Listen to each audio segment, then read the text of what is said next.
Hi, I think I am live, and I see that there is a stream. Uh, Evidently, my path is clear. I don't see where the chat is, so it's left up to you to find how to chat with me and make comments. I'll wait until, I see somebody's on. As you remember, last week, I discussed labor laws that started in 1935 with the formation of the National Labor Relations Board by FDR. Labor had a brief history. It's always had a brief history. When you look at the ascendancy of labor from America to the other Western nations, you can see that labor's rise to power is only recent. And now, with the rise of corporations, that power is being threatened. And we see that in our daily lives. So in 1935, the NLRB gave rights to unions. Unfortunately, all of those rights that were codified, a lot of them were indeed overturned by the Taft-Hartley law not 12 years later. And it says it now prohibits unions from engaging in several unfair practices. No jurisdictional fights, no wildcat strikes.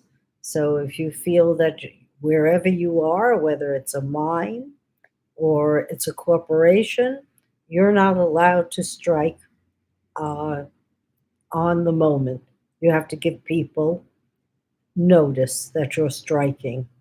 No solidarity or political strikes, meaning that if one car company goes on strike, the other shouldn't. But we know that's not what happens. They all go on strike together. Uh, Solidarity or political strikes, secondary boycotts, secondary and mass picketing, closed shops, and unions are not allowed to make any donations to political campaigns. Well, we know that today unions do make donations to political campaigns, and it's a big deal for unions to be behind a political campaign in support of labor. However, it is disallowed, and this law is on the books, and I will have to go and research how come that is happening now when it has been disallowed and the Taft-Hartley law is still on the books. So there are tremendous inconsistencies in the labor laws today. In fact, this also the Taft-Hartley law also gave states the ability to have right to work laws. And that was probably the downfall of labor. I don't remember exactly when the federal minimum wage came into being, but certainly it's a couple of decades ago at $7.25 an hour. And people are still getting that labor rate. And not only that, in restaurants, they're still only able on the books to get something like $2.18 an hour because it's assumed that they will get tips. And yet, not all the tips go to them either. It is split with management. So there are indeed a lot of inequities. The Taft-Hartley law, which was vetoed by Truman, came into being in 1947. Yeah, 12 years after the NLRB allowed unionization. And I've gone to an interesting website from the National Labor Relations Board today, and it goes through in briefly in one or two sentences what we've accomplished in terms of labor over the last 100 years, going back to 1903 to 2003. So obviously, we're not going to get a great picture. What we are going to get is a lot of the laws that were put into place and that are still there helping labor. So as I flip through it, we see that we've got an act codifying worker protections. That too was in 1935. We've got a Social Security Act. We've got job training. There's a lot of acts that support job training and apprenticeships and retraining and education, but I don't see that happening at all today. So either these laws are not enforced, though they're on the books, or they've been overridden over time. In fact, in 1938, the 40-hour work week is codified. And you know, in European countries, a lot of them don't have a 40-hour work week. I think the French have 35 or 36, and they don't have to work a full 40 hours. And we also know that people are not given overtime and that executives are not considered up for overtime. So there is a lot to be desired. They said OSHA was put into effect, but now we know OSHA, which is the Occupation Safety and Occupational Safety Health Occupations. No, I'm not sure. Act, OSHA, Occupational Safety Health Act. We know that has been overridden as well. I remember when I was in business, OSHA was very powerful. I had to have laminated printouts of the OSHA rules and regulations in my warehouses so that nobody could trip who was not a member of my staff. Even my staff was protected because my liability insurance depended on my keeping my people safe. Is that the law today? No. Do they care? No.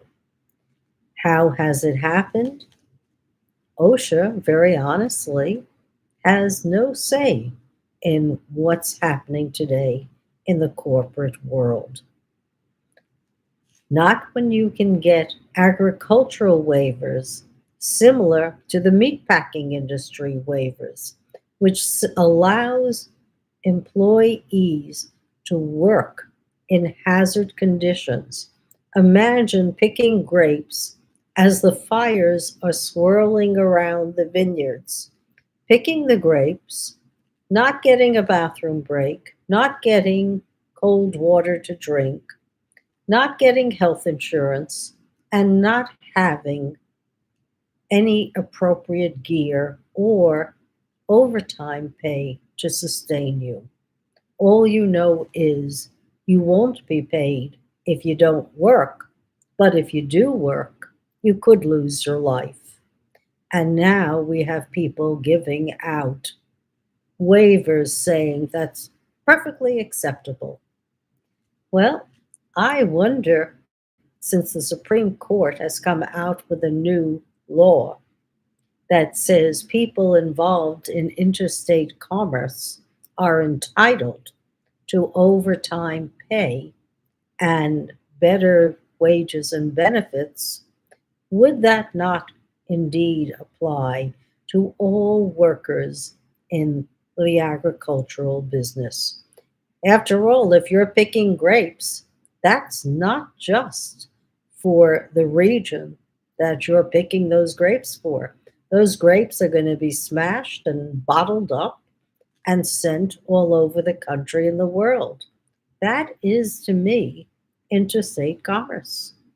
So if I were agricultural labor, I would be pursuing a lawsuit for my lost time and wages, for my insurance benefits, for my right to unionize, which, my goodness, they always had before, and for the necessities of maintaining life in a hazardous environment. And as I go on here, you can see the first OSHA laws. You can see combating child labor, helping veterans. It all sounds so wonderful that we're really doing something for labor. And these laws are still on the books. They're just not being enforced, any of them. We get to the 1970s. Let's see if there's anything that I beamed out beforehand. No. 1962, we've got job training and retraining and apprenticeships. And in 62, we have LBJ and the Great Society, who appoints a really good Secretary of Labor, William Wirtz, who cares deeply about labor and makes his imprint. And he wants to have job training and retraining for those workers who lose their jobs to technology. In actual fact, people didn't lose their jobs just to technology.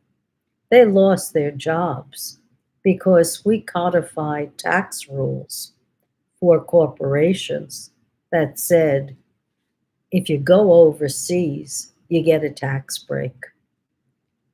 I know because when I entered the family business in the mid to late 80s, there were 200 textile mills operating in the South. When I left the business in 2013, there were maybe 5. 200,000 to 5 to a monopoly. So there were a lot of workers in the South who had been used to making carpets and other products for the flooring industry, and now they were without jobs. So this Willard Wirtz was busy thinking about that and putting in place job training and apprenticeships for people and retraining. And then we had equal pay for equal work. That's on the books, and that was recodified by Obama with the Lilly Ledbetter law that says women should get the same pay for equal work as a man. In this law, it was even more broad. It was supposed to be no discrimination against race, color, religion, or gender. So it seems to me we're writing these laws and we're rewriting these laws, and yet we're still an unequal society. Do we have to be? I don't think so. I don't think so at all. You know, you see the launching of the Job Corps, and I remember it, that people could do community service. That was a way to get out of paying for student debt. Certainly was going into the community, plus it was a good idea to help and see how others live. We had the equal opportunity employment laws, and these were all good ideas through the 60s.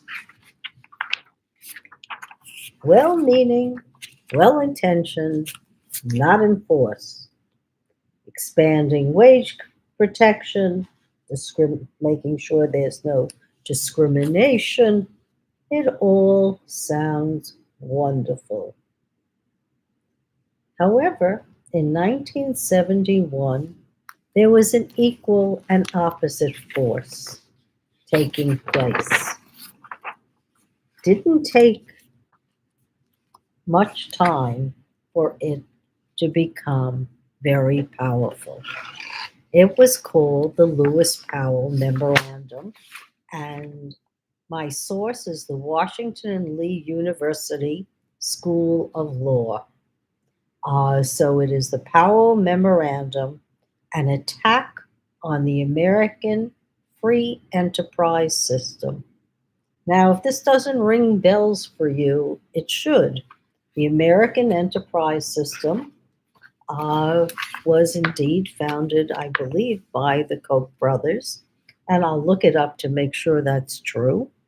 And it was most likely founded on this 34-page memorandum where Lewis Powell decided that labor was getting too much notice, too much credit, too much money. People were coming out of colleges thinking about employees and their welfare, and he thought all of that would take away from the corporate good.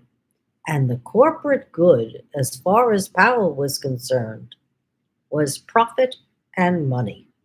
That's all he was interested in. Wasn't interested in labor, wasn't interested in facilities, didn't want any bleeding hearts thinking that labor should get anything at all. Labor became the enemy. And the worst enemy was Ralph Nader. He was very angry with Ralph Nader because Nader wanted corporations to be held accountable. And as all of us knew who grew up with Consumer Reports, that was the Bible to tell you which products were safe for Americans to use. However, Lewis Powell was no dummy. He eventually was nominated to the Supreme Court, and he had a long-term view of how his policies would be implemented over decades, and he realized it would take decades to make sure that labor did not get any more benefits, that the corporation, the CEOs of the corporation, the shareholders of the corporation, they would be protected and their products and their ideas would be taken by the Chamber of Commerce throughout the nation, in every state, wherever they are, every city, and broadcast. And what did he do? He attacked labor by attacking the schools, the business schools, the clergy, the media, anyone who he thought, or any institution that Powell thought would be a detriment to profit only and would consider the lives of people who run these corporations equally to the lives of profits centers and also to the stockholders. He decided that we would attack politics, he would attack the arts and sciences, the literary journals, most of the media, because he felt that without having a strategy for survival, corporations would die. And I guess I'm going to stop this broadcast fairly shortly. I'd like to talk about the Powell Doctrine because I think it's made a tremendous input on the corporate life of today as we see it. It's profit centers first, monopolies, the teaching in business school of unethical practices, and saying that it's a good instead of an evil. I know when I spoke to a couple of people who wrote algorithms for hedge funds one time at the Philharmonic, only 1 out of 9 realized that what they did was bad for society. The rest didn't care. All they cared about was taking the money and running. And so we're at the impasse today where labor has to fight for every dime that they make. And fight they must. Because if you look at the Republican Party, you've got on the one hand Trump's GOP, and on the other hand, you've got the GOP who says corporations over everything else. And then you've got a couple of Democrats who are willing to throw in with the bunch as well. So labor is not secure. I remember when Joe Biden was nominated, Ron Wyden, who is a senator, said, "Why don't you put me at the NLRB, which is the National Labor Relations Board, and I'll change the laws to where they should be." There is, written by the Roosevelt Institute, a document called The Clean Slate for Labor. We'll discuss that as well, but I want to continue discussing this doctrine, the Powell Doctrine, because we are living it today. When you look at Fox News and the one-sidedness of the alternate reality that it's espousing, that's propaganda. With the right laws in place that we had in 1949, this never would have happened today.